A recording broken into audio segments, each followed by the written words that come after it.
या जगातातली ती मोठीच आहे. किती मोठी आहे? आई इतकं जगात कोणी मोठं नाही.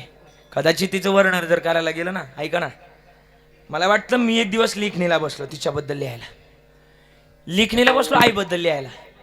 पण मला वाटलं आपल्या आईची उपमा ना कधीतरी या आकाशाला द्यावी. का? आकाश अथांग ज्याचं मोजमाप करता येत नाही, मोठा आहे आकाश. पण नंतर विचार केला बरं का बाबा, आपल्या आईची उपमा आकाशाला सुद्धा देता येत नाही. का?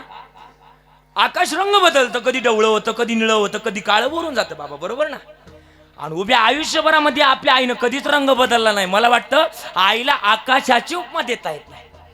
मला वाटलं नंतर मोठं काय, समुद्र मोठा आहे ज्याला आईची उपमा द्यावी.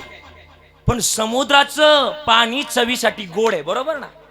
जरा बोला चला की खारं आहे. आणि उभ्या आयुष्यभरामध्ये आपल्या आईनं आपल्याला कधीच खारं प्रेम दिलं नाही.